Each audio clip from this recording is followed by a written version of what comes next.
Estamos ao vivo novamente nessa segunda-feira, dia 9 de agosto, para mais uma live Hermes e Thanatos, né, para a gente falar sobre autoconhecimento, eneagrama, mitologia, sociedade, cultura.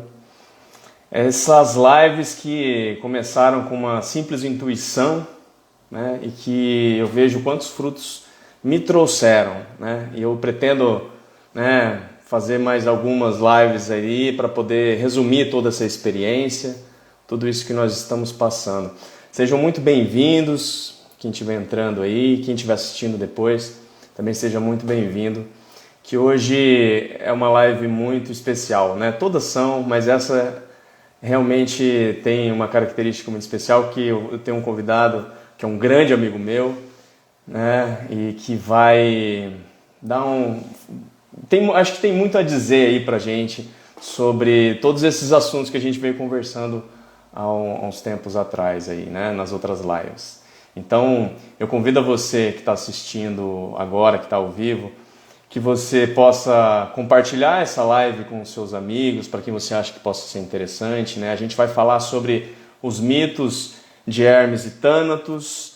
Vamos falar sobre autoconhecimento e nessa live em específica a gente vai falar sobre um pouco do conceito de emergência espiritual. Não sei se vocês já ouviram falar sobre isso, mas é um tema muito interessante que tem tudo a ver com isso que a gente tem falado, né? E é por isso que eu trouxe um convidado, que inclusive ele está aqui já, né? Está só esperando ali para eu chamar ele, que é o Luiz Melo, né? O Luiz é psicólogo transpessoal, né? E estuda um estudioso aí do Stanislav Grof, né, que trouxe justamente que é um dos fundadores aí da transpessoal, né, e trouxe esse termo, né, de emergência espiritual, né, e o que isso tem a ver conosco. Então, pessoal, eu vou chamar o Luiz aqui para a gente já ir aquecendo os motores. E Luiz, se convide, por favor. Entre aí na... Deixa eu ver se eu consigo convidar ele. Acho que eu consigo convidar ele aqui. Vamos ver o Luiz aí, tá chegando. E aí, meu amigo, como é que está? Bom dia! Bom dia! Que Como alegria, é que estamos? Que que alegria, muito alegria bom. estar aqui contigo, meu irmão. Nós temos aí uma conexão graças ao Eneagrama e do Eneagrama para uma amizade que para mim aí, olha, top 5. Não, e diria que uma amizade que talvez não seja nem dessas vidas, né, Luiz? Pode ser que seja de outros aí, né? Ó, já comecei a esquentar os motores aí. Tu falou que é pra gente esquentar. Já tá falando de um assunto aí que me encanta. Exatamente. Ó, Não, é justamente isso. quero de início te agradecer demais da conta. Você é um cara fantástico, mora no meu coração. As oportunidades que a gente teve de estar juntos sempre foram muito ricas, extremamente importantes para mim, nossa convivência com os outros colegas lá no curso do Padre Domingos, né? E estou muito feliz de estar aqui. Convidei também os meus amigos e vamos ver se esse bate-papo aqui, um tipo 9 e um tipo 7, vamos ver o que vai dar, né? Só pode dar coisa boa, né? Só pode dar coisa boa. A gente só vai se segurar para se manter um pouquinho na Terra aqui, porque senão nós vamos lá para outros planetas. Ô, Felipe, Viu, Luiz? é por isso que eu preparei o meu mate, né? O meu chimarrão, meu Ilexis Paragamenses, porque eu sou manezinho de Floripa, mas a minha mãe é Sim. gaúcha. E o Felipe também gosta de matear um pouquinho, então para me preparar, para aterrissar, que aqui que é com a mãe natureza. Exato, né? Essa aí é a energia dos deuses, né? Essa é uma erva que traz energia e tem tudo a ver Sim. com essa preparação aí que nós estamos fazendo, né? Então, Luiz, primeiro eu queria, né? O pessoal está entrando aqui, né? Bom dia, Raidice. Não sei se eu estou falando o seu nome correto, mas desculpe qualquer pronúncia equivocada. Bom dia para vocês, tá? Sejam muito bem-vindos nessa live. Nós vamos falar sobre autoconhecimento, sobre sociedade, cultura, sobre mitologia um pouco, vamos falar sobre psicologia transpessoal, sobre o conceito de emergência espiritual, um assunto muito interessante e que eu quero fazer uma introdução para vocês aqui, né, sobre o que a gente vem falando nas outras lives, né. Queria aproveitar para convidar vocês para compartilhar, pôr o aviãozinho aí, convidar quem vocês acham que gostariam de assistir essa live. Bom dia, Neiva. Lindo dia a todos. Muito obrigado por estarem aqui. Então, eu vou fazer uma recapitulação, né, sobre o que a gente conversou. Essa ideia dessas lives veio de uma aula que eu tive de mitologia que falava sobre Hermes e sua era, né, e dizia sobre essa questão contemporânea do aspecto de Hermes, que tem, né, que a gente sente hoje. A era da informação, é tudo cada vez mais rápido, né, a gente recebe tantas coisas ao mesmo tempo, e isso tem um caráter de Mercúrio, né, que é o deus dos ventos, que é muito rápido, né, e essa é uma característica contemporânea da modernidade, essa rapidez, essa agilidade, né, e eu comecei a perceber o quanto que isso tinha a ver com um padrão de comportamento que nós conhecemos no Eneagrama, que é uma ferramenta de autoconhecimento, que é um padrão de personalidade que é o do tipo 7, né? Que é movido pela paixão da gula, que tem uma característica muito alegre, muito festiva, otimista, que olha para frente, olha para o novo, mas que tem um pouco de dificuldade, talvez um pouco esteja economizando um pouco, né, Luiz? Mas tem a dificuldade mesmo de se encontrar com os próprios desafios, assim, com aquela coisa do sofrimento, do sacrifício, né? De se colocar num determinado projeto e se colocar em corpo e alma. Parece que há uma tentativa de buscar sempre a melhor posição, aquilo que dá mais prazer, aquilo que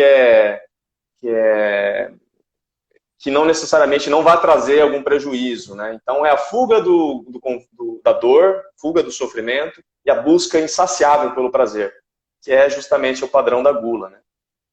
E aí, pensando em Hermes, pensando no tipo 7, e a gente sabe que o tipo 7 é um padrão que a gente pode relacionar com a sociedade brasileira, né?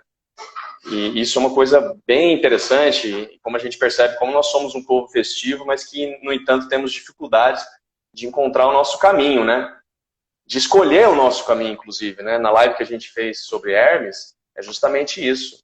O brasileiro, ele não escolhe o seu caminho, né? Porque escolher o caminho presume um sacrifício, abandonar os outros caminhos, né? E isso é difícil, né? Para a personalidade tipo 7, para todos nós é difícil, mas para esse tipo de personalidade é um complicador.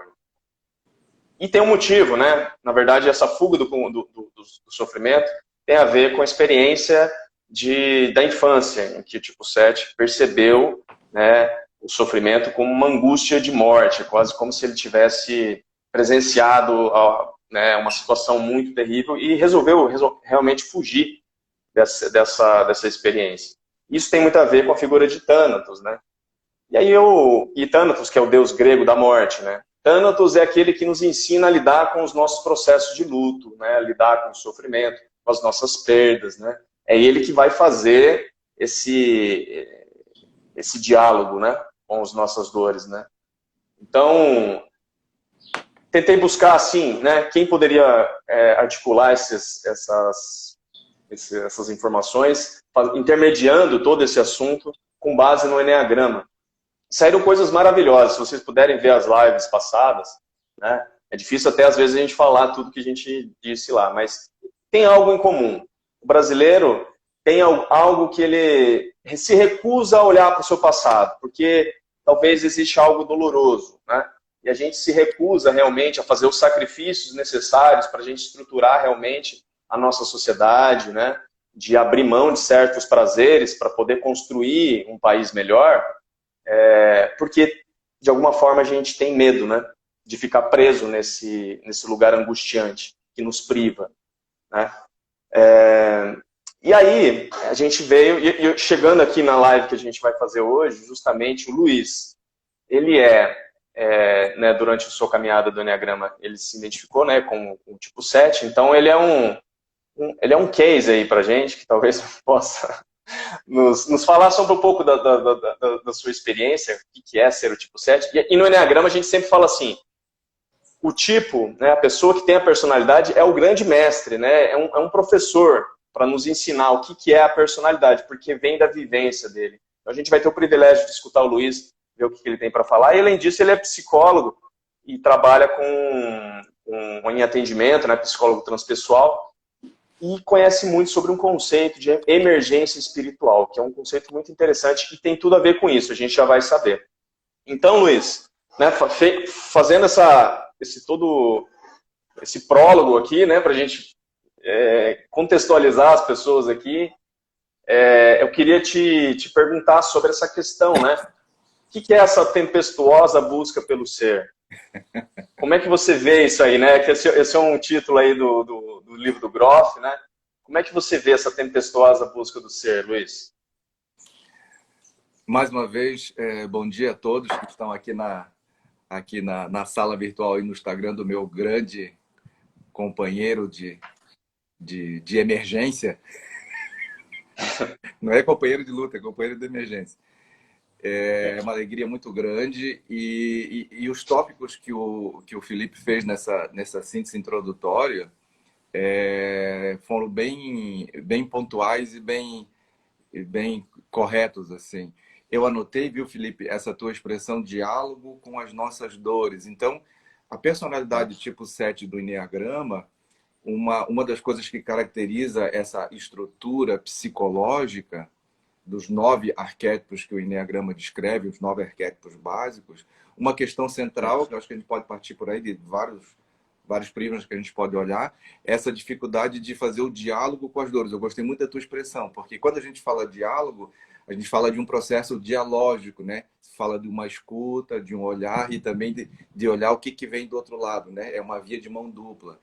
Então, a personalidade, o Enneagrama tipo 7, ele tem essa característica de aparentar uma positividade que, claro, tem muito de autêntico, de real, mas também tem o que a gente chama hoje uma positividade tóxica, né? Que é uma positividade assim, que ela, na verdade, ao invés de ser uma alegria autêntica, ela muitas vezes está escondendo algo que não para o qual não se quer olhar. Então, a personalidade tipo 7, que é essa experiência que eu tenho, pelo menos nessa vida, como estava dizendo o Felipe ali, que a gente já tem várias vidas juntos, né? Pelo menos nessa vida junto, tem isso, assim. Eu levei muito tempo da minha vida, viu, Felipe? Tu sabe disso, a gente já esteve junto em imersões, né? Mergulhando, né? Nós estivemos juntos em imersões, agora a gente está junto numa emersão, né? Eu acho que é por aí.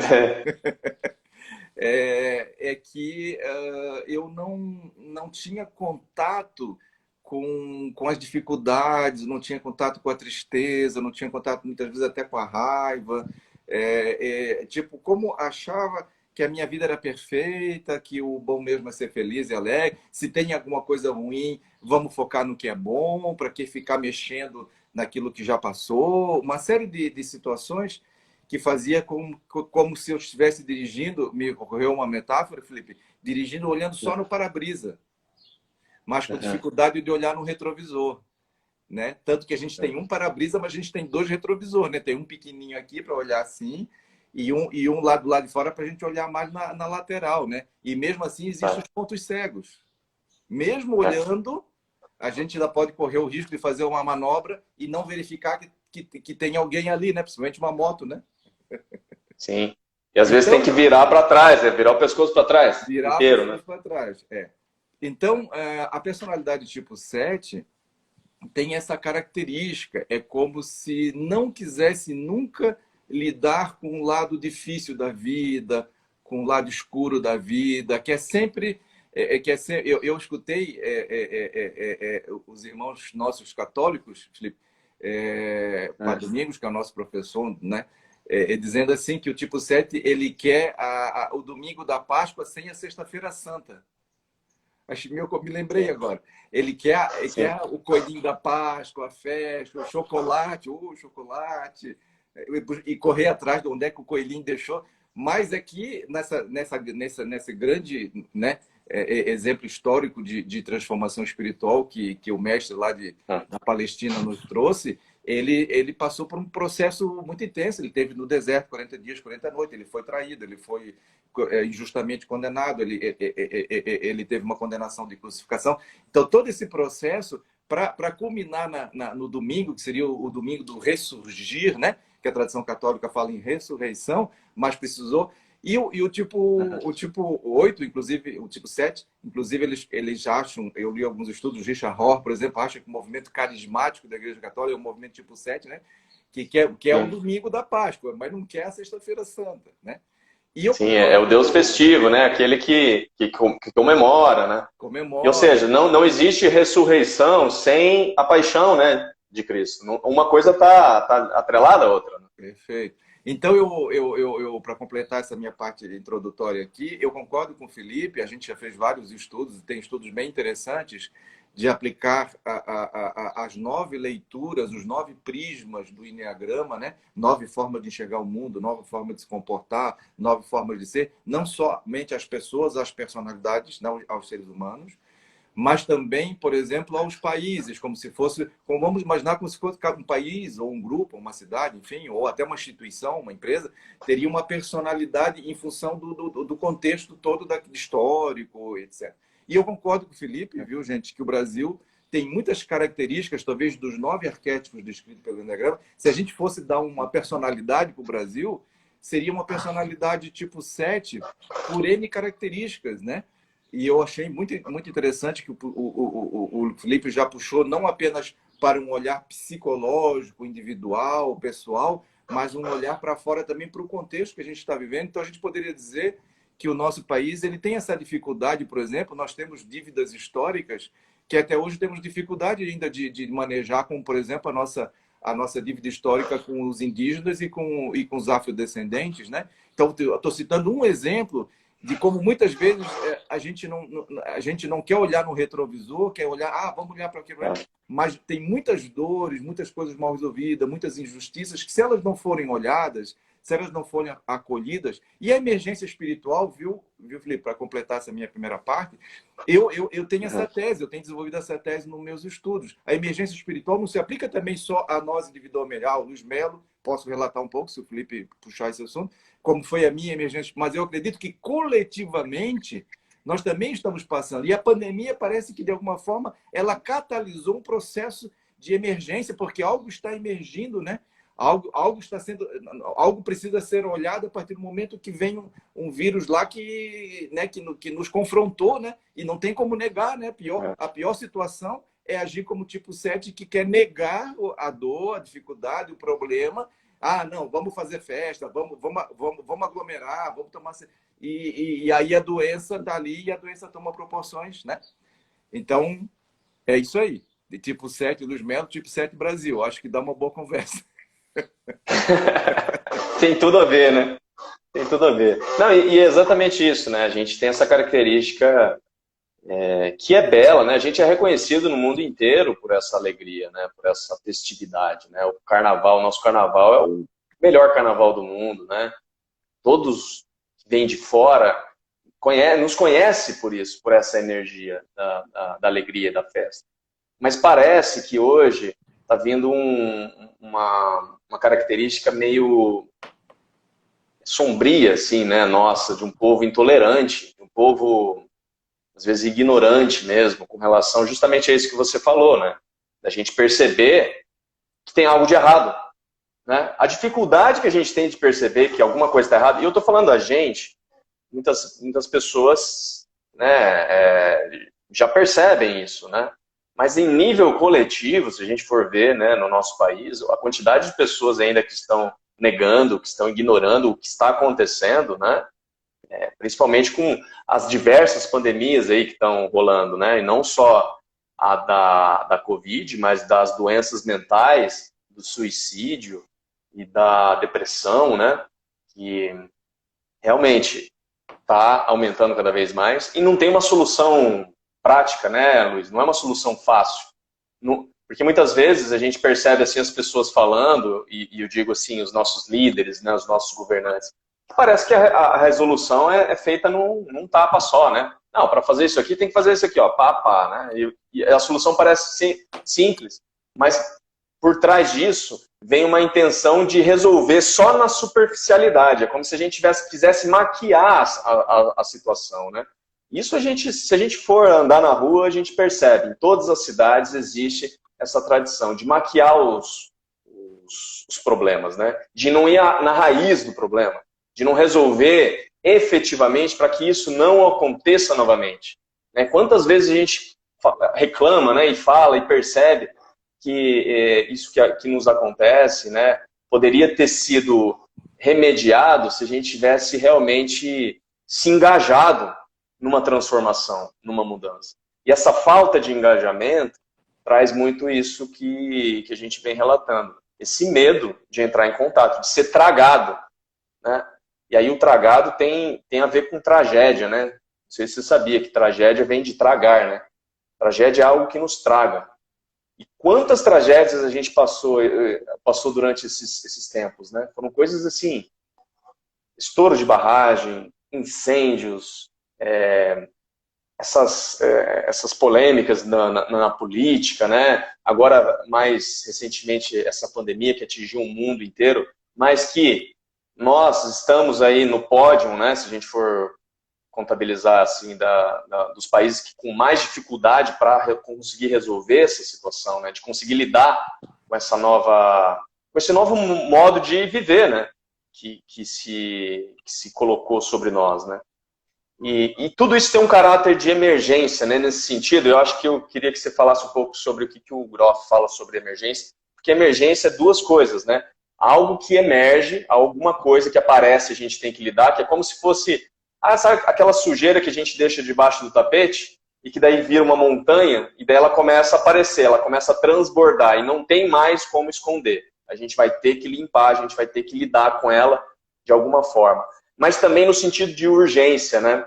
De algo que urge, que já demorou muito tempo para a gente fazer alguma coisa com isso, né? Felipe, adorei a tua fala, porque enquanto eu ia falando, os insights iam borbulhando. Sim, joga pra gente aí. E eu vou tentar fazer uma conexão entre a questão nossa pessoal e a nossa questão coletiva, especialmente falando de Brasil, né? E me ocorreu muito claramente na tua fala a questão, um exemplo muito pé no chão, muito cotidiano, muito no desafio do nosso dia a dia, nada de lá do outro mundo, né? Que é o esgoto. É tradição no Brasil dizer assim, o político não gosta de vestir esgoto. Não sei se vocês sabem, eu moro, né, na ilha La Isla Bonita, né, a ilha mais linda do mundo, que é Florianópolis, mas nós durante muito tempo, né, vou fazer aqui a autocrítica, durante muito tempo a gente não podia tomar banho, até hoje ainda tem dúvida, na Beira-Mar Norte. A Beira-Mar Norte, o Felipe conhece aqui, a nossa área nobre, porque ali foi aterrado, feita uma grande avenida, os prédios, né, os hotéis chiques e tal, mas ali é uma praia que não era boa para tomar banho. Por causa de quê? Porque nós não tínhamos uma rede de esgoto decente, estamos começando a ter agora, e os nossos dejetos, aquilo que a gente esconde, né, e que é necessário, porque faz parte do processo, né, essa reciclagem dessa energia, né, jogado na Bahia Norte. Então, e no Brasil a gente fala muito, né, Felipe? Em todo lugar, o político, ou seja, os administradores, né, não gostam de fazer esgoto. Por quê? Porque não aparece. Se eu fizer se eu abrir uma estrada aqui, se eu asfaltei essa aqui, se eu fiz uma praça, se eu fiz isso, fiz aquilo, eu posso ir lá inaugurar. Agora, esgoto é uma coisa até difícil de inaugurar. O Brasil adora, nós inauguramos obras antes de elas estarem concluídas. É uma coisa de louco. Nós inauguramos a pedra fundamental. Eu não acho que não existe outro país que faz isso. Só pode ser coisa da energia do SET, né? Do SET desintegrado. Sim. Em processo, né? Então, eu peguei esse exemplo que serve também para a nossa vida, né, Felipe? Se nós não cuidarmos dos nossos dejetos, e estamos falando agora dos dejetos emocionais, psíquicos, daquilo que é metabolizado, faz parte da experiência humana, a gente se alimenta das experiências de vida como se alimenta da comida, a gente tem que processar aquilo e aquilo tem que ter uma saída, aquilo tem que ter uma resolução, aquilo tem que, de preferência, voltar para a natureza e ser reciclado, né? Então, o que acontece no Brasil? A gente não investe agora que estamos investindo em alguma coisa. É impressionante se for pegar os dados, Felipe. O nosso sistema sanitário no Brasil ele é péssimo. É. Né? Nós ainda jogamos dejetos nos rios, nas valas, na rede pluvial. Então, a mesma coisa acontece com relação à personalidade, porque a hora que a gente vai ali, como já aconteceu em Floripa, em muitos outros lugares, que a gente vai dar uma caminhada, um dia bonito, né, em o sol, e aí aquele cheiro horroroso aparece, ele retorna naquele perfume, aí a gente tem que, poxa, mas o que está acontecendo? Ah, a culpa é do político? Não, não acho que é culpa do político. É uma decisão coletiva, porque as pessoas que estão colocadas lá foram eleitas, nós, de alguma forma, também não fizemos nenhum movimento, não pressionamos. Então, de alguma forma também, pegando esse exemplo, agora puxando para o lado, fazendo sempre essa ponta do pessoal para o coletivo, né? A mesma coisa acontece na nossa personalidade, especialmente o 7, quando ele, ao invés de ele, vamos dizer assim, dar um bom destino para os seus dejetos, ele vai simplesmente ignorando que existem dejetos. Vai deixando acumular aqueles dejetos, ou não vai dando a destinação correta para aqueles dejetos. E em algum momento, esse dejeto vem à tona. Por exemplo, né? Acontece muito no Brasil, temos uma enchente, em algum lugar que tem enchente por causa de rio, por causa de chuva, etc. E aí aquele esgoto todo aparece, aí aparece aquele monte de lixo que ficou no lixão, ou que ficou mal acondicionado, né? Então a emergência, tanto pessoal quanto coletiva, que nós estamos fazendo essa ponte, né, Felipe? Ela tem essas duas questões, né? É algo que surge, é algo que surge e algo que urge. Olha, peguei a palavra. Olha, ficou bom. Algo que surge, porque é algo que está emergindo, está vindo à tona, está surgindo, que não estava muito sendo visto, estava meio escondido, meio ali maquiado, meio, né? E também urge, porque quando vem, não dá para negar. Quando tu vai caminhar na beira-mar e ninguém aguenta lá, porque o fedor é muito grande, alguma coisa a gente vai ter que fazer. Então, a emergência espiritual, tanto coletiva quanto pessoal, é um grande portal de consciência, de transformação, quando a própria sabedoria da vida vai trazer à tona aquilo que precisa ser olhado, acolhido, visto, transacionado, ressignificado. Então eu vejo hoje, né? Passei por dois grandes momentos de emergência espiritual que eu reconheço, mas o que eu vejo hoje olhando para trás, que foram processos depressivos, né? Bipolares depressivos, o que eu vejo, viu? Já quero dizer isso aqui, né, para o meu amigo e para vocês que estão aqui nos honrando.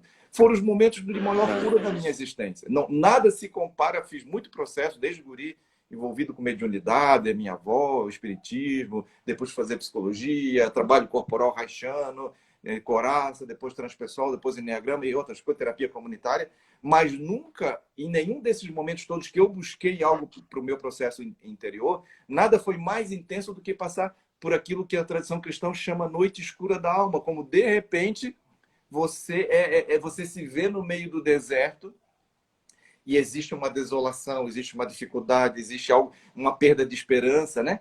Que no momento que a gente está passando é horrível, é terrível. Você se depara com os monstros todos. Eu digo também, gosto de dizer, dos cadáveres que foram escondidos no armário.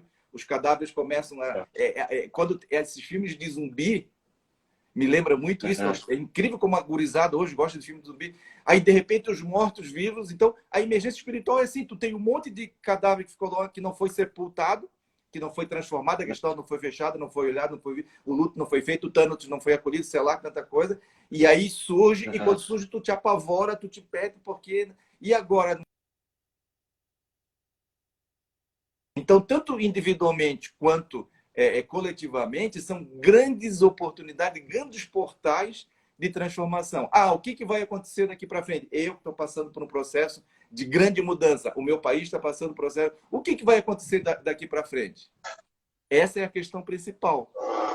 Como nós vamos olhar para a emergência espiritual? Nós vamos olhar como um fracasso, nós vamos tentar lidar com ela polarizando, culpando um outro extremo, tipo esquerda culpa direita, direita culpa esquerda, e ninguém vai para lugar nenhum, porque fica uma luta fratricida, não há um encontro, não há um respeito pelo olhar do outro, não há olhar o que o outro tem de bom, de positivo, para haver uma integração. se isso acontece no campo político do país, acontece internamente. Eu também tenho que encontrar internamente esse diálogo entre a minha sombra, a minha personalidade e a minha essência. Aliás, o cara que entende de essência é o Felipe, porque quando a gente faz o laboratório da consciência, todo mundo escolhe o Felipe para representar a essência. Te entreguei. Não, Luiz, eu acho que você falou coisas bem interessantes aí, né, sobre essa questão da oportunidade, né, isso que eu fiquei pensando, a oportunidade que nós temos, né, e eu sempre penso isso, porque como eu tenho esse olhar para as histórias, eu sei que é no momento mais difícil é que o herói se revela, é que é onde está a espada mágica, é onde está o elixir sagrado, sabe? É onde está o tesouro. É lá na caverna do dragão mais feroz, né? Então é sempre assim. E na nossa vida é assim também. Eu tenho esse costume de perceber quando as coisas estão muito difíceis, quando eu estou para fazer algo e que começa a acontecer coisas para dar errado, eu internamente já penso assim, não é porque vai dar certo. E é justamente isso. Aí eu me fortaleço mais ainda, porque eu falo, agora é a hora da gente fazer a mudança. Eu sinto que nós, de alguma forma, no nível coletivo, nós estamos chegando nesse momento. Uma grande oportunidade, né? Da gente pegar esses dejetos aí que a gente deixou nas nossas baías, né? Nos lugares mais lindos da nossa existência. Tanto física quanto interna, né? Se a gente pegar, os nossos sentimentos, as nossas dores, e enterrar dentro do coração, poxa, o coração é o lugar mais sagrado da tua essência, onde mora o teu ser, e você vai jogar todos esses sentimentos ali não lidados, você vai reprimir todos eles dentro do seu coração, né? No lugar paradisíaco que existe dentro aí de você, né? É uma coisa que não faz sentido, né? E me traz justamente isso, esses corpos, essa coisa que em decomposição, isso que você falou, né? Desses defuntos que ficaram para trás e que ninguém conversou com eles e que precisam ser reconhecidos. Quem são eles? O que foi que aconteceu? Por qual que é o recado que eles querem nos dar, né? Então, eu acho que primeiro, né, é uma postura de respeito, né, por isso que está acontecendo, ao invés da gente tentar negar, né, de uma forma meio infantil, de falar, isso aí não é nada, entendeu? Olha, o que nós estamos passando, isso aí já se passou já há muito tempo, isso é uma coisa que ano que vem vai tá melhor, né? E a gente está empurrando, porque quando chegou essa pandemia, em um mês vai se resolver. Não, no segundo semestre vai se resolver. Não, no ano que vem vai se resolver. E agora parece que a gente está resolvendo, mas tem tanta coisa para resolver nesse país, né, Luiz? E com a gente, que eu fico me perguntando, será que a gente não está entrando, talvez, num outro movimento de querer abandonar essa missão, né, que nós temos, né? O perfeito, eu até estou aproveitando para anotar aqui a aula que tu deu, Felipe, porque eu tenho bastante insight aqui. Adorei essa história da espada mágica, do Santo Grau, que no momento mais difícil orar e se revela, maravilhoso. E eu me lembrei aqui que talvez uma contribuição que a gente possa dar, bem pequenininha aqui dentro do nosso espaço, né, que a gente tem, é focar na mudança de olhar. Eu acho que esse é o essencial. Enquanto eu estava falando, eu me lembrei de alguns pacientes meus que, em função de eu ser espírita, lidar com mediunidade, de trabalhar com o tema emergência espiritual, abordagem transpessoal, muitas pessoas que estão em processos intensos me procuram, né? Fico muito honrado. E algumas pessoas que nunca não têm essa visão transpessoal, viu, Felipe? Quando elas vêm e vêm trazer um processo, um transtorno, às vezes já foram no psiquiatra, já tiveram uma internação, ou estão tomando uma medicação, ou estão resistindo a uma... Enfim, que vem nesse momento e a pessoa relata o quadro que ela está vivendo e eu digo assim, que bom, cara, pô, fico feliz por ti. A pessoa quer me matar, ela diz, eu vou te denunciar no CRP. Por quê? Porque quando a pessoa está passando por aquele processo, eu vejo aquilo como um lindo processo onde está vindo à tona exatamente o material que ela precisa para transformar a ferida, a areiazinha, em pérola, como faz as ostras.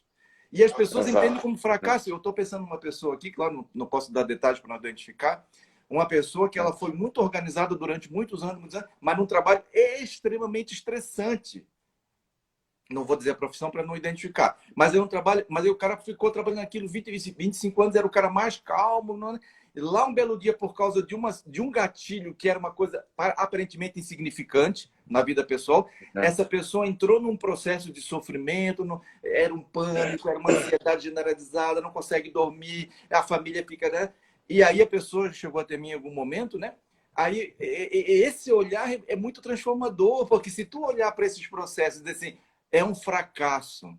Você não está dando mais conta. Não, não é o contrário. A armadura está rachando. Que bom que a armadura está rachando, cara, porque nós vamos ver o cara que está lá dentro.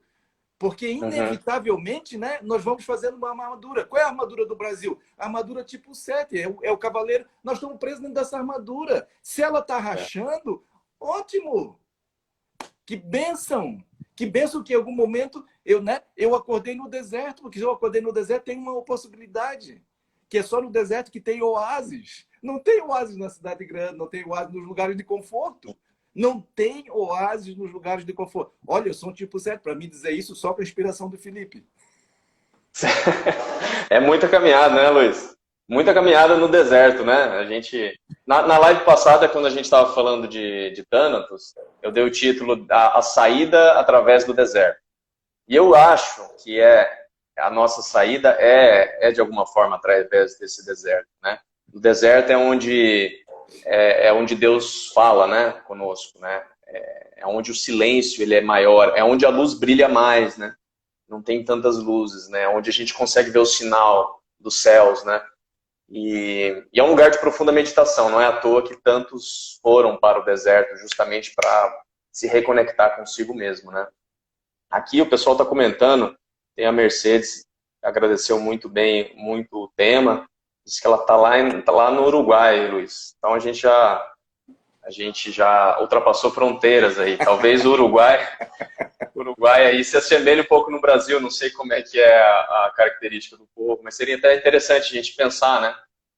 O Uruguai, muitas vezes a gente fala dos outros países aqui da América Latina, até com orgulho, menos a Argentina a gente tem uma briga, né? Uma competição, mas os outros, né? Eu vejo quantas pessoas falam bem, assim, do Uruguai, do Chile e dos outros países, né?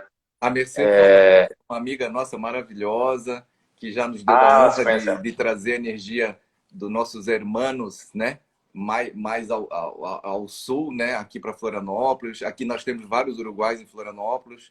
E é muito bonito. E eu queria também... É tão lindo que tu falar isso, que o deserto... Por que o deserto é um espaço importante, né? Porque quando tu fala assim, não tem tantas luzes, então eu fiquei impressionado, mesmo no campo que eu milito, né, que é o movimento espírita do Brasil, o quanto foi difícil para pessoas que investem a vida inteira em espiritualidade ficarem em casa. E quando eu falo ficar em casa, não é só ficar em casa por causa do isolamento social, né? Não, ficar em casa, na casa de si mesmo. Porque aí a energia do tipo 7 tem a ver com isso. Se eu estou em movimento, né? Enquanto eu estou em movimento, né? Hoje vai ter um baile, vou organizar o baile, vou fazer um esquenta. Depois, aí quando o baile começa a terminar, não, mas amanhã eu já vou chamar o Felipe e nós vamos fazer uma trilha. Então, enquanto a gente está nesse movimento, nessa azáfama, nessa correria, né? Tu encontra a maioria das pessoas na rua, tu pergunta, eu estou na corrida, está todo mundo correndo. Então, a partir do momento que de alguma forma houve uma puxada de freio de mão cósmica ou telúrica no planeta, quase como um todo, em que a atividade econômica, a gente teve que se readaptar, a maioria das pessoas entraram em processos de sofrimento. Porque é nesses momentos de parada, de deserto, como falou o Felipe, não tem tantas luzes, que aí eu tenho uma oportunidade de olhar para o único lugar que normalmente o tipo 7 ou a energia 7, que nós todos temos, né? É importante dizer que nós temos os 9 arquétipos, então estamos falando de todos nós, não só da pessoa que tem a personalidade 7, né? Esse olhar de olhar, esse momento de olhar para dentro. Então, por que nós não estamos, por exemplo, no Brasil, de forma coletiva, buscando de fato soluções? Porque as pessoas que estão à frente nas lideranças, elas olham tanto para fora que elas projetam a sombra no outro. A esquerda projeta a sombra na direita. A direita e não há um verdadeiro porquê, porque não é um processo introspectivo. Não há um espaço para fazer uma autorreflexão, né? Que é a dificuldade do 7. O 7 ele está tão fugindo tanto das suas sombras, ele quer viver a vida. A minha esposa, durante muitos anos, a Celia, dizia assim, é o eterno mundo de Bob. Tudo eu queria ver, não, é o Peter Pan, né? Não, vamos, né? É sempre a mágica, é sempre né? E aí, em algum momento, a pandemia coletivamente fez com que a gente tivesse alguma forma de interromper um pouco o movimento para fora. E ao invés de a gente aproveitar esse momento de deserto, né, Felipe, para realmente olhar para dentro, incluindo as suas sombras ou a nossa criança ferida, que é um bom tema também, né? O que nós fizemos? Ao invés de ser azáfama lá fora, no mundo físico, nós viramos os doidos do mundo virtual. Né? A tua pergunta, pô, Felipe, tu maratonou, então a pessoa fica... Uma série, antigamente, eu era pequeno, eu gostava de série, tinha o Batman e Robin, né? Bem infantil.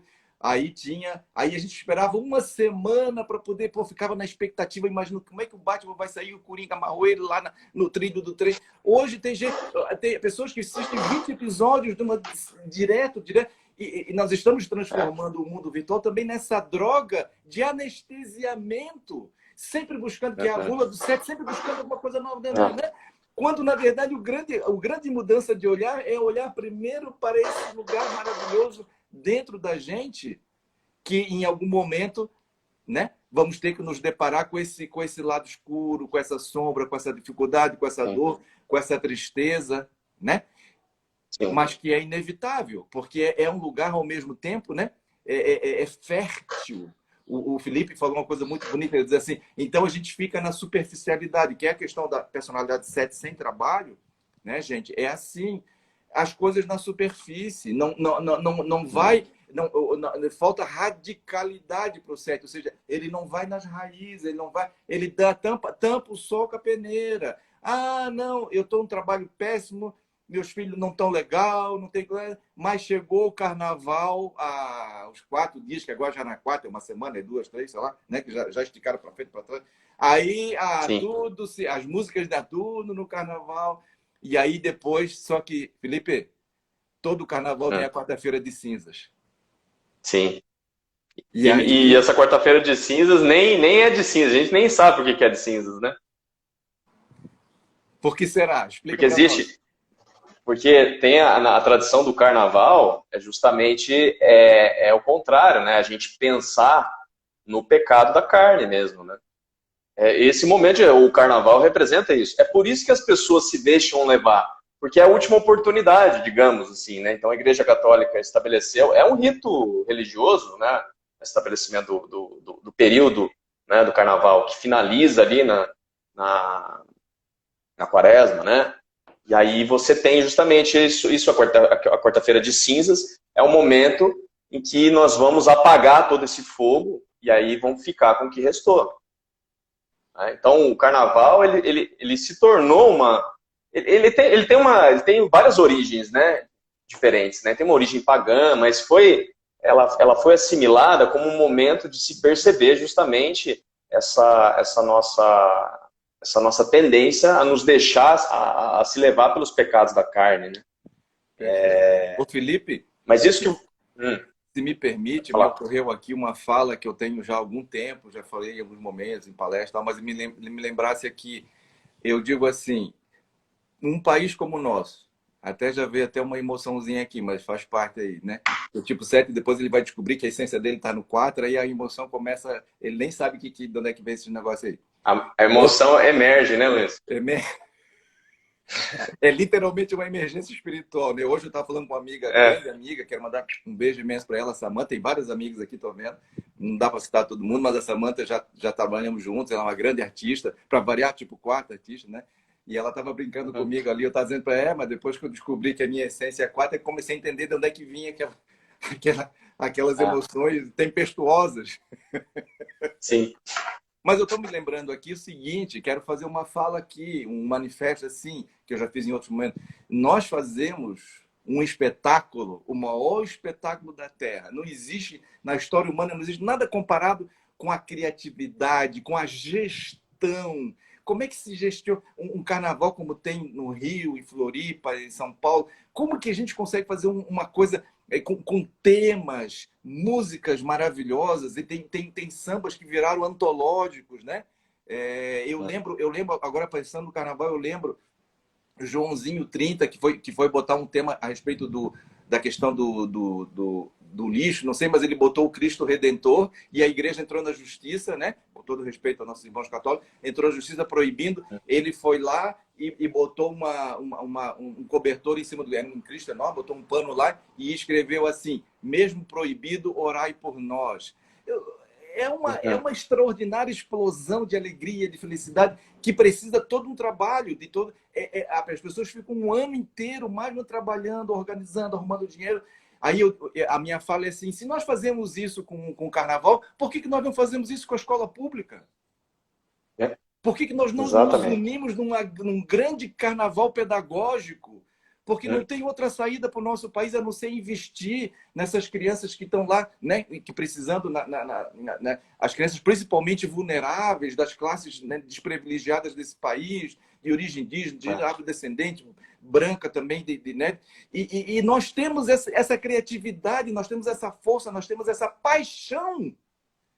Por que essa paixão não pode ser investida naquilo que vai realmente produzir alegria a longo prazo, em vez de 3 ou 4 dias de alegria? Porque... sim, Não, mas nós temos o potencial dentro de nós, desde que a gente mude o olhar. Um olhar uhum, que, o carnaval tá, e a escola, e a rede pública de saúde. Né? A gente está vendo aí, se não fosse o SUS, 500 mil mortes era pouco no Brasil, é uma rede maravilhosa. Mas nós, por exemplo, conheço várias pessoas, viu, Felipe, que é assim, ó, são uhum, voluntárias na escola de samba, uhum, mas nunca foi pintar o muro de uma escola, mas o cara é criativo. Então talvez nosso Brasil 17 é assim, ó, é uma questão assim, nós já temos a energia, a força, a inteligência, a criatividade, o é. grande caldeirão do planeta é o Brasil, mas precisamos ver qual é o nosso propósito. Aí nós podemos falar de missão. Qual é a nossa missão nesse planeta, nesse mundo? O que nós queremos para a nossa vida, né? Para onde a Sim, gente quer direcionar essa força? exatamente. É direcionar mesmo, né? É o olhar, é isso que você falou, né?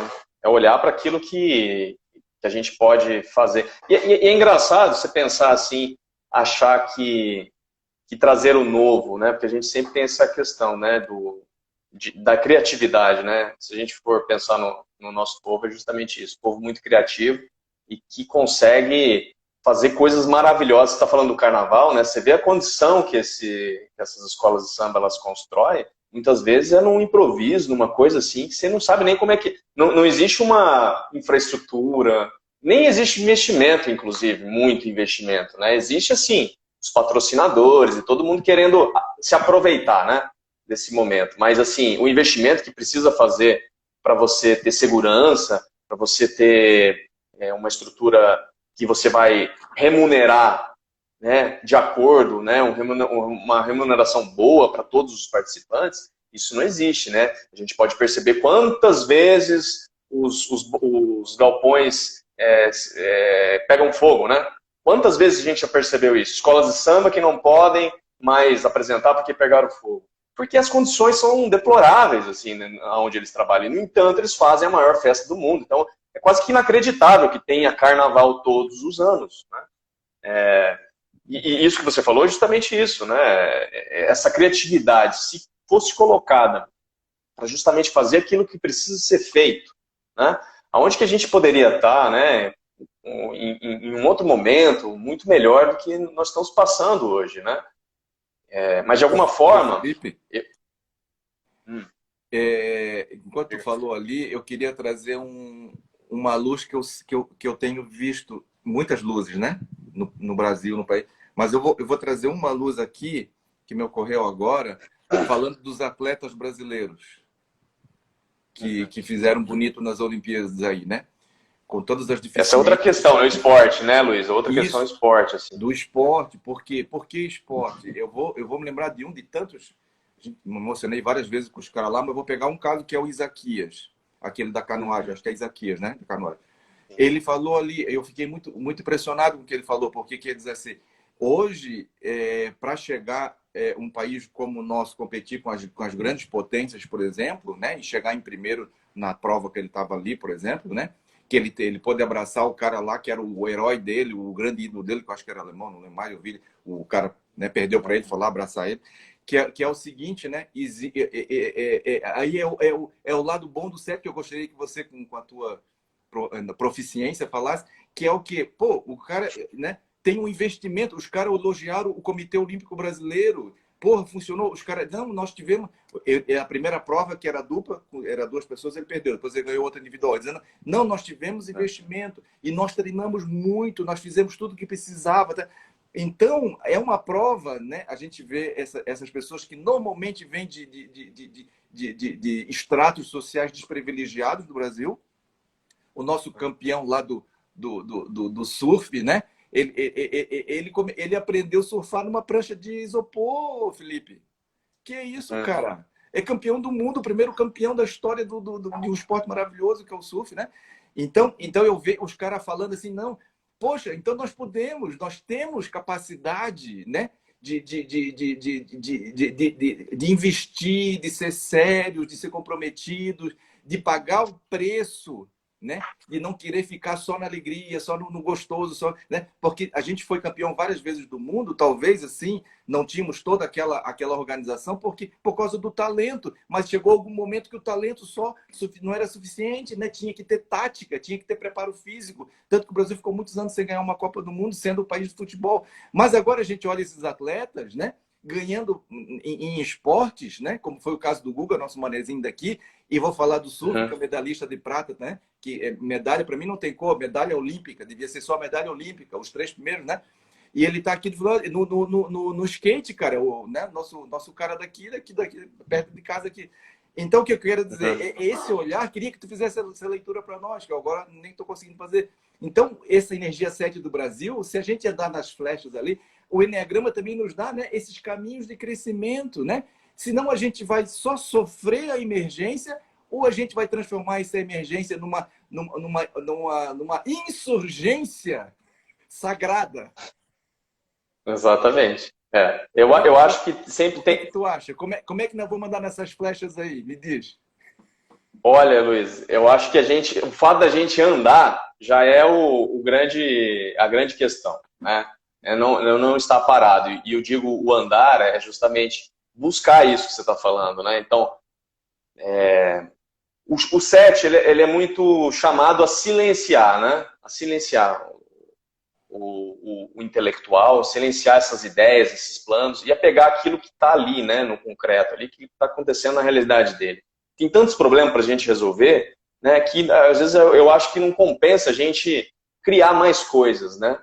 Desenvolver outras coisas. É claro que isso é importante também, mas isso que você falou, por exemplo, do saneamento básico, é uma questão assim, ó, vamos resolver o saneamento básico primeiro, depois a gente vai pensar em alguma coisa, porque não dá para a gente ir chegar no século XXI, né, com essas taxas que nós temos, né? A gente está jogando esgoto na onde a gente podia estar vivendo melhor, né? Nas baías das nossas praias, nos nossos rios, onde a gente poderia estar aproveitando muito mais, né? Até o potencial turístico que muitas vezes se perde por causa disso. Não posso me banhar na praia porque alguém não resolveu a questão do saneamento básico. Então, essas coisas que urgem, as coisas que precisam resolver, né? E isso aí é claramente um caminho para o tipo 1, né? Fazer aquilo que precisa ser feito, né? Concretizar, pegar para fazer, entendeu? E ir até o fim. Né? Eu enxergo muito bem isso, né? Essa questão da personalidade. Mas é uma questão assim que vai envolver isso que você falou, né, dessa insurgência, de transformar isso que está acontecendo em algo maravilhoso. E eu acredito que existe esse potencial. Mas também tem um sacrifício aí, né, Luiz? Porque, assim, não dá para aproveitar tudo. Tem coisa que a gente vai ter que entrar num luto, entendeu? Olha, nós perdemos. A gente tem que entender que nem tudo dessa nossa estrutura, daquilo que aconteceu, a gente vai conseguir aproveitar. Vai ter coisas que a gente vai ter que deixar para trás mesmo, né? E eu acho que esse luto que é complicado, né? De abrir mão do nosso... Perfeito. Só para finalizar, assim, abrir mão dessa questão do que a gente precisa hoje, de imediato, e investir, por exemplo, em educação, né? A gente sabe o caso da Coreia, por exemplo, né? O quanto que eles ficaram 20 anos aí, né? Numa situação em que passando dificuldades mesmo, todo mundo, porque resolveram investir em educação. E hoje eles são uma potência, né? Uma potência cultural que está passando cultura para o mundo, né? Hoje a gente conhece a cultura coreana, que é uma coisa totalmente diferente, né? Diferente do japonês, diferente do chinês. Quer dizer, será que a gente está disposto a realmente sacrificar 20 anos do nosso país, assim, das pessoas, para poder realmente ter um futuro melhor, né? Existe um sacrifício aí também. A tua colocação é perfeita. E quando tu falou ali que eu fiz a provocação das flechas, para a gente entrar um pouquinho nas flechas, né? Porque tu tem toda a razão. Quando só não desce o nome, tu fala, o 7 precisa silenciar, que é o movimento para o 5, né? Antes de chegar no 4, o 7 ele precisa, antes de chegar na criança, na essência dele mais profunda, que é o 4, ele faz um estágio no 5, que é o lugar de olhar para dentro, silenciar, acalmar, Sim. Não fazer tanta firula, não fazer tanto drible. Você sabe, Luiz, tem uma metáfora que um amigo meu, que é 7 também, que me falou, que a gente fez, né, esse processo de ir lá para o ponto 4, né? E o processo de ir para o ponto 4 é uma queda, né? Se a gente for perceber, se a gente vai caindo lá do 7 para o 6, existe um medo, e aí o medo, se você se entrega para essa experiência, né? Percebe o medo, mas se entrega para a experiência, você vai silenciando, vai ficando mais quieto, e deixa vir algo que você vai encontrar lá no ponto 4. É como se algo viesse para cima de você. E aí ele fez uma referência muito bonita. Não sei se você conhece a história da História Sem Fim. Já viu o filme? Você conhece a História Sem Fim? Já viu o filme. O livro é maravilhoso. É uma história tipo 7, assim, de cabo a rabo, entendeu? Porque é maravilhoso o jeito como ele te coloca na história. E o grande desafio da História Sem Fim é entender o nada que está consumindo o mundo da fantasia. Existe um problema lá no mundo da fantasia, que é o nada.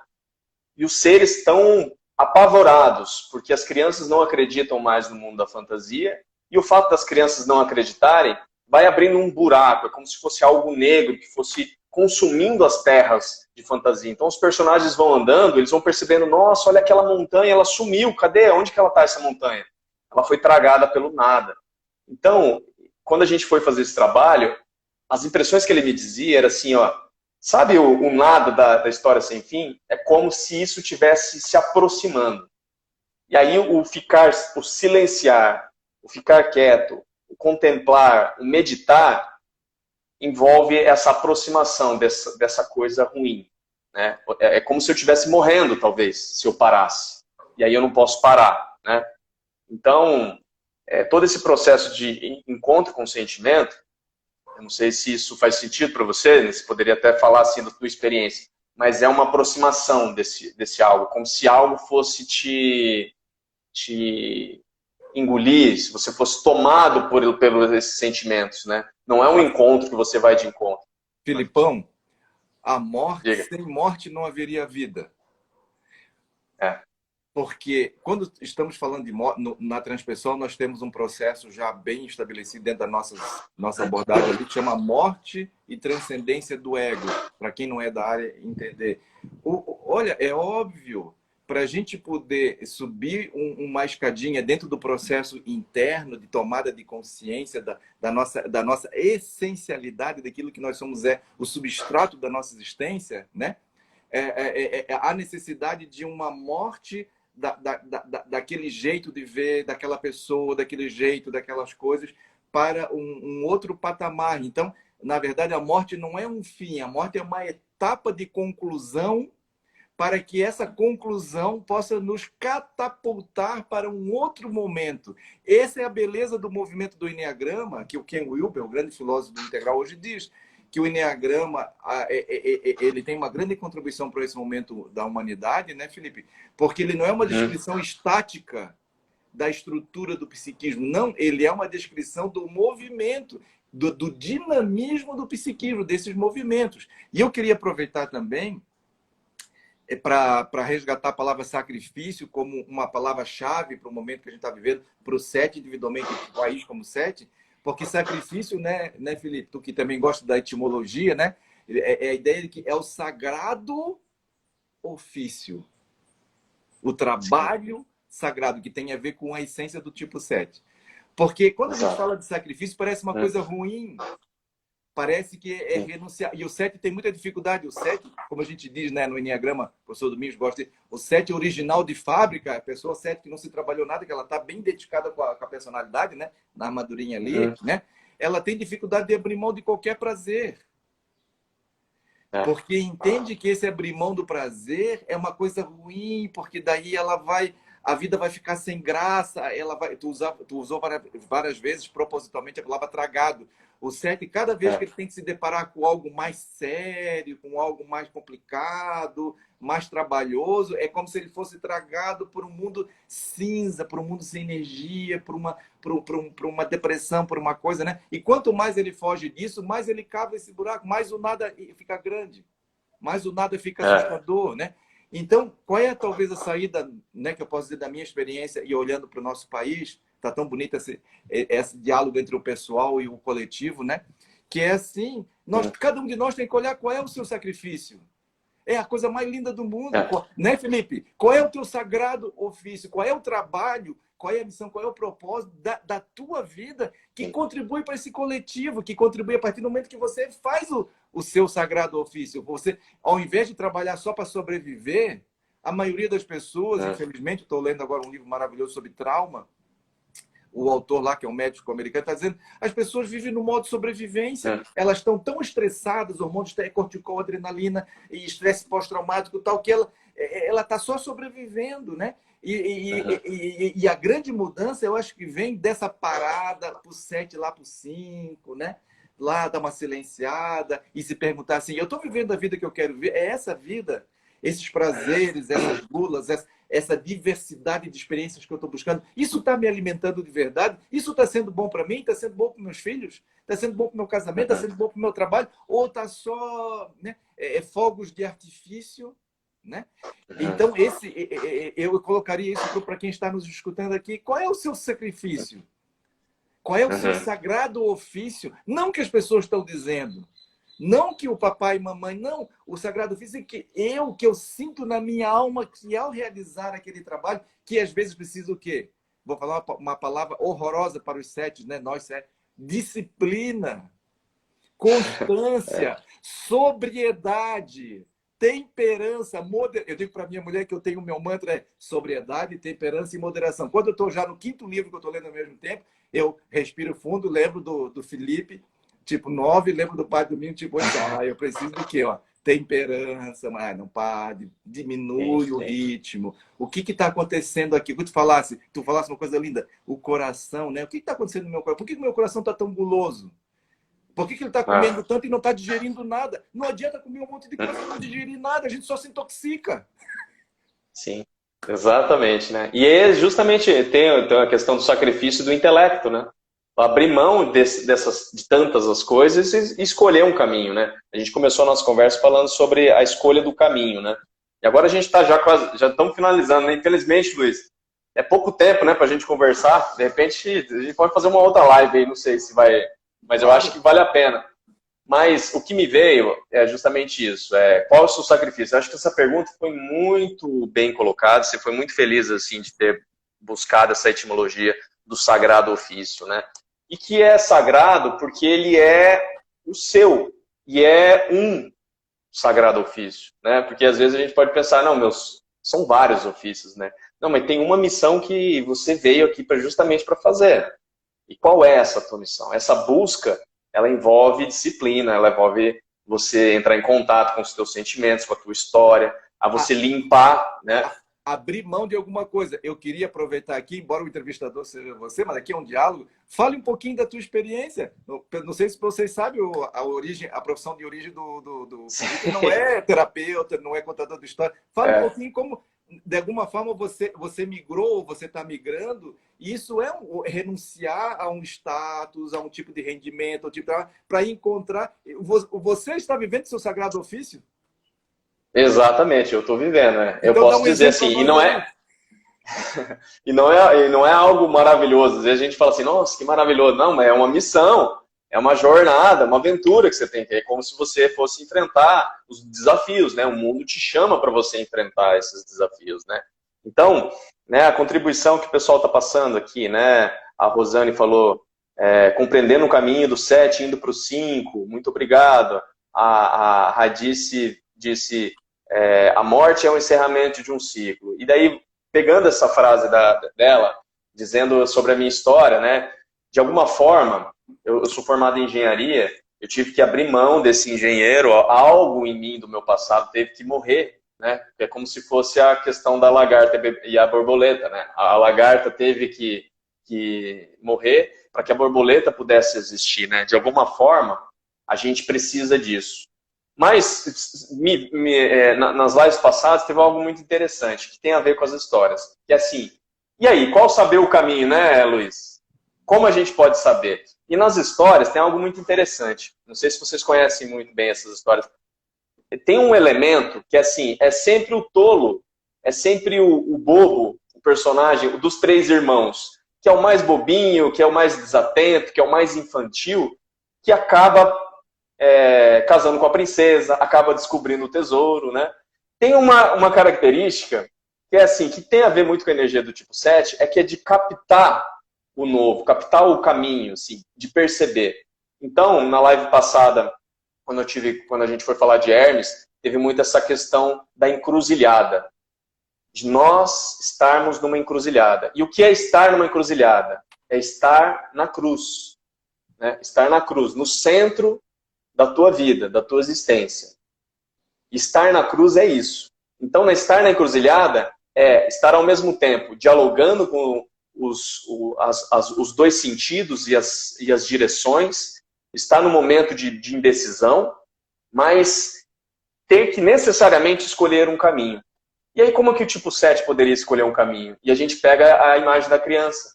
A criança, ela às vezes pega uma pena e dela joga para o alto. Aonde o vento leva a pena, ela vai para aquele caminho. E simplesmente se deixa levar, né? Então a gente pode justamente usar essa característica intuitiva, espontânea, que vem dessa criança alegre, para escolher os nossos caminhos. De olhar para si e falar assim, o que te faz feliz mesmo? O que é a tua essência? Onde que você é mais alegre? Onde você consegue brincar, né? Trabalhando, e você pode brincar, se divertir, aonde que você se diverte no seu trabalho? Talvez seja esse uma das dicas para você encontrar o seu caminho. Mas depois que você escolhe esse seu caminho, o importante é o quê? É seguir ele. E não sair querendo fazer todas as coisas. Então, eu acho que para mim fica essa questão. A personalidade 7 ajuda a gente a se divertir enquanto a gente trabalha. Mas, a despeito disso, a gente tem que seguir até o fim. A gente tem que concretizar, a gente tem que entregar algo ao mundo. Nós somos chamados a entregar.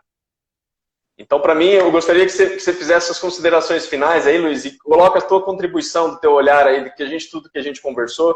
Se você pudesse resumir, pega bem a tua inspiração aí e resume aí pra gente. A maior contribuição tu já deu, né? Porque embora tu não tenha falado, quando você disse assim, talvez como engenheiro tu não te divertia, mas quando tu montou tua banda, eu já vou entregar. Se ele não falou, eu tô entregando aqui. Eu sou entregador mesmo. O cara canta, tem banda, já teve banda. Né?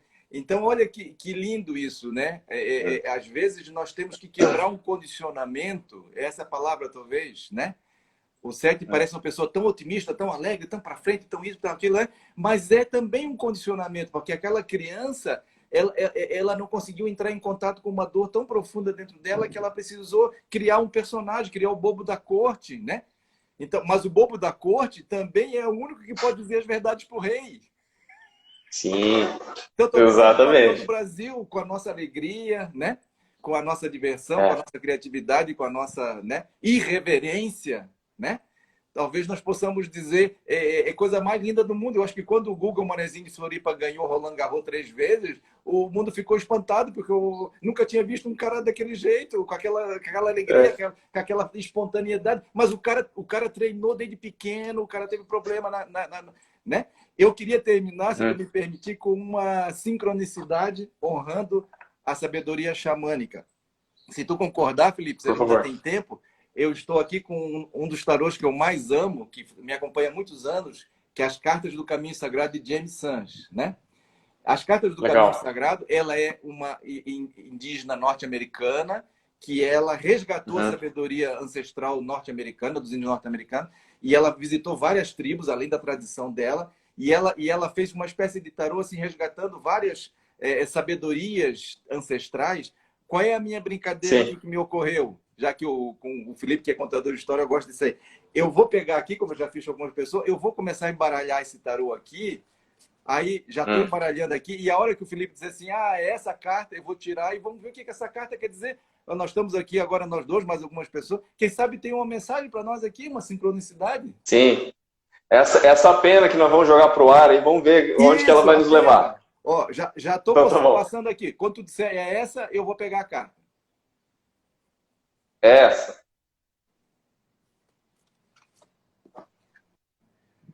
Grande espelho de fumaça. Reflexos. Vou ler só, ela explica um pouco esse ensinamento, eu vou ler só a aplicação dela, que é rapidinho, acho que dá tempo aqui. Grande espelho, nem sei o que ela quer dizer. Tem uma poesia e depois uma explicação. Grande espelho de reflexos. Grande espelho de fumaça. E a palavra-chave é reflexos. Em meio à fumaça, olha só, vejo, olhando-me por sua vez, outro reflexo de mim. Espelho de meu eu interior.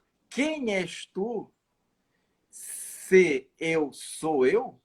Espelho de meu eu exterior. O que os outros veem é a verdade do meu coração ou a vaidade humana? Vamos ver a explicação da Jenny. Olha que maravilha. Não, acho que tem tudo a ver, né? Esse esfumaçar, né? Essa coisa que não tá claro, né? Isso. E tem um espelho ali, né? Pra gente olhar. O grande espelho de fumaça reflete a lição que manda deixar o mito para trás. Você é aquilo que decide ser.